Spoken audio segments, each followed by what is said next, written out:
She posted a Snapchat story of me sleeping with the caption, "Imagine waking up to this every day." Her friends flooded it with laughs. I didn't react. 2 days later, she woke up alone.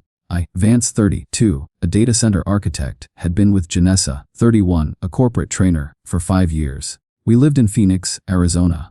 It was a city I liked for its vast open space, but Janessa only saw the heat and the lack of social cachet. Our combined income was good, but Janessa's focus on high-end consumption and frequent travel made financial planning difficult. I made about $165,000 and Janessa made about $95,000.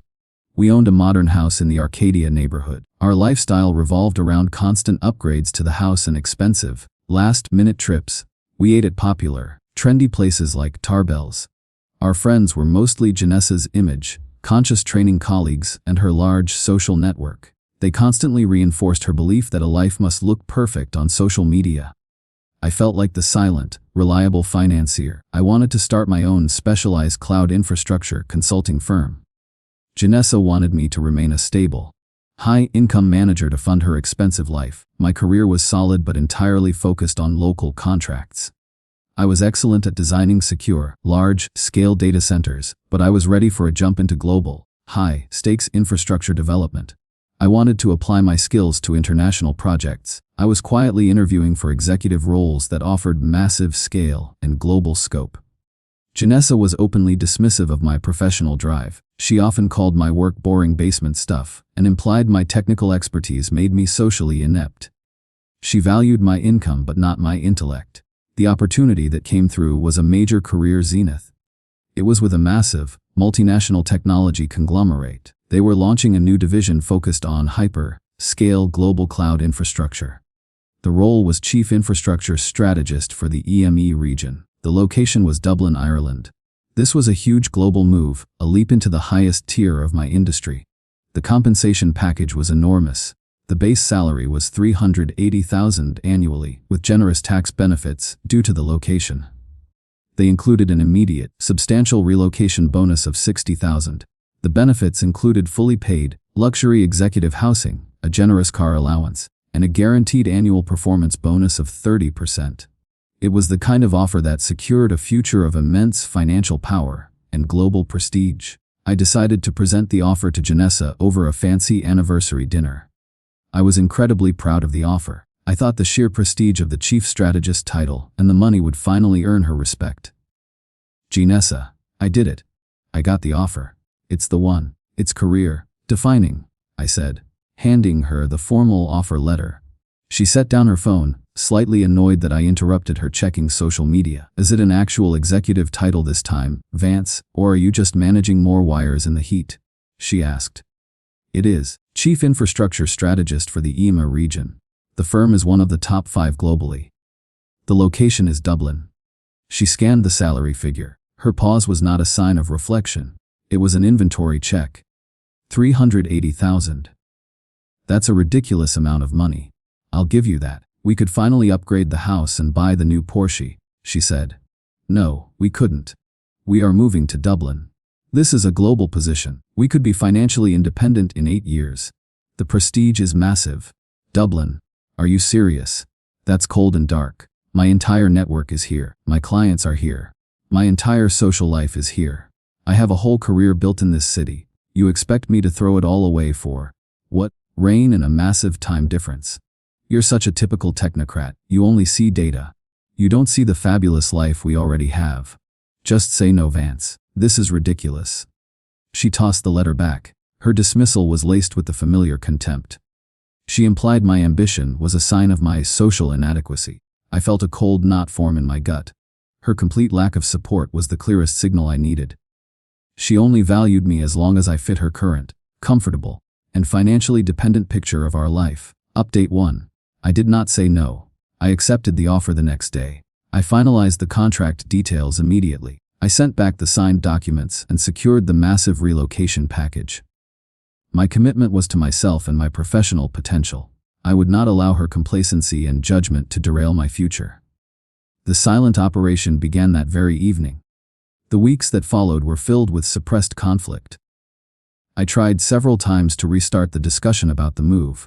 hoping she might come around. The company is paying for a scouting trip to Dublin. We should go together. It's a beautiful city. I suggested one morning. Absolutely not, Vance. I am not wasting my vacation looking at dreary buildings and data centers. We are not moving. End of discussion. Stop being a broken record, she replied quickly. This is a massive professional achievement, Janessa. I want you to be proud. I'm proud of you when you are here, funding our life. I'm not proud of you running off to be a corporate drone in a cold country. Stop being dramatic. We have a life to live here. Plus, she repeated the dismissive lines often. They were designed to minimize my success and reinforce her control. Her friends quickly adopted the narrative.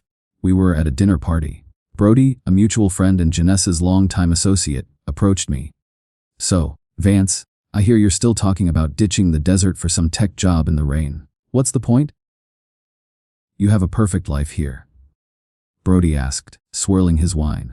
It's a huge promotion, Brody. Chief strategist. It's a career zenith. I explained calmly. Career zenith. You already have the perfect life. Janessa is right. You're trading a real, fun life for a title and more hours. Nobody thinks you should go. You should listen to your woman. She knows what is best for your shared life. My shared life is about to become a life of immense wealth and purpose. That's better than endless consumption and superficial social climbing, I replied. I excused myself. Their unified front only strengthened my resolve. They were all dependent on the same shallow, expensive life. I realized I was planning an escape, not just a move. My preparations became meticulous and silent. First, I secured my finances. I opened a new private wealth account at an international bank that had no branches in Arizona. Janessa had no access to this institution. I changed my direct deposit information. A significant portion of my check was now rerouted to the new international account. I left a decent, but stable, amount flowing into our shared accounts. I knew her spending was high. She would not notice the difference. I created a precise spreadsheet detailing all shared assets and liabilities. The only significant joint asset was the equity in the house, which was substantial. I planned to liquidate that quickly and split the proceeds evenly. Next, I focused on the move. I spent my weekends secretly researching apartments in Dublin. I found a fantastic, modern apartment in the Ballsbridge area. It was close to my future office and had superb city access. I secured a long-term lease entirely in my name. The company's relocation team handled all the paperwork. I used my vacation days for a quick, final trip to Dublin. I finalized the lease and handled logistics. Janessa thought I was on a mandatory compliance seminar in San Jose. I started sorting through my belongings. My technical books, my specialized server equipment, and all my personal documents were boxed up. I used a highly discreet international shipping service. I told Janessa I was sending old computer parts to a buyer overseas. She barely glanced at the boxes. She was too busy curating her social media life. I accepted the $60,000 relocation bonus and immediately transferred it to my separate international account. I began liquidating small, personal investments. I converted the funds into euros. I was creating a robust, personal financial shield. I had my documents translated and notarized. I secured a new international driver's license. Every small detail was a step toward total independence. My focus at work became absolute. I needed to finish my projects flawlessly. I wanted the highest recommendation from my current firm. My boss was sad to see me go, but gave me a glowing reference. I timed my departure perfectly. I would be leaving for Dublin 2 days after a major client event Janessa was hosting. 2 nights before the event, I was preparing for bed. Janessa was still awake, scrolling on her phone. I pretended to fall asleep. Suddenly, my phone buzzed. It was a Snapchat notification. Janessa had posted a story. I quietly opened the app, which I rarely used. It was a photo of me, deeply asleep. The caption read, "Imagine waking up to this every day." Her friends had flooded the photo with laughing and cringe emojis.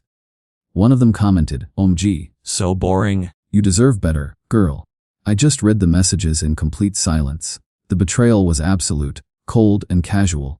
It wasn't just a slight. It was a public expression of her contempt for me as a man and a partner. I closed the app. I did not react. I did not speak. I knew I had done everything correctly. 2 days later, she would wake up alone. Update 2. Janessa woke up 2 days later to an empty house. I was gone. I had left before dawn, taking my final bag and all my necessary documents. I was at the airport, waiting for my midday flight. I had sent a short, professional text to her stating that the relationship was terminated due to a fundamental lack of respect and her public mockery. I did not elaborate. When she finally contacted my lawyer, the truth began to hit her. I was gone. I had already left the country. All my new assets were secure. The separation papers stated that I was taking the chief infrastructure strategist position in Dublin. My lawyer was instructed to handle the sale of the house immediately, with the proceeds to be split after the mortgage was paid. Her immediate reaction was a furious explosion of anger. She sent me aggressive all-caps emails. "You coward! You ruined my life! This is unforgivable! You will pay for this, Vance!" she wrote. "You're pathetic! You are trying to sabotage my career for a stupid job. Come back and face me." Another read. I allowed my lawyer to reply once, explaining that my decision was based on her explicit betrayal and her public disregard for me. The lawyer added that all further communication must go through his office. Then came desperate bargaining. She shifted to long, rambling texts. She promised to stop using social media. She offered to fly to Dublin immediately and find a job. She swore she would be a supportive wife. I ignored them all. This was followed by a period of public, performative depression. I heard through mutual friends that she was posting cryptic, heartbroken messages online. She claimed I was mentally unstable and had abandoned her for a low-level temporary job overseas. She sought massive sympathy. Finally, the spike of pure anger returned. She hired a lawyer. She threatened asset claims for my entire relocation bonus. She claimed emotional damage. My lawyer, preemptively armed with my financial documentation, quickly established that all my new assets were acquired post-separation and were legally separate. Her claim to the house was limited to half the equity. The legal threats faded quickly. There was nothing for her to claim. My moving day was completely absent of conflict. I was already working in Dublin. Janessa was reportedly staying with her friend, Brody. I felt a profound sense of closure and relief. It was the calm of a life salvaged. My new life in Dublin was incredibly productive. The city was clean, intellectual, and focused on tech innovation. My job as chief infrastructure strategist was highly complex and stimulating.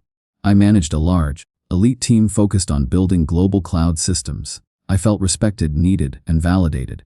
I started thriving immediately. I joined a rowing club on the River Liffey. I made professional friends who respected my intellect. My work success was immense. Within 8 months, my team developed a critical, hyper-scale data center blueprint that saved the company millions. I received the massive 30% annual bonus. It was for $114,000. I used the funds, combined with my rapidly accumulating tax-advantaged salary, to make an all-cash purchase of a superb, modern house in the Sandymount area. It was a complete, undeniable victory. The lies Janessa had been spreading back home began to crumble. She was telling everyone that I took a meaningless, low-paying tech job. She claimed I was just a sad expat making barely enough to cover my rent. "Vance, what is going on?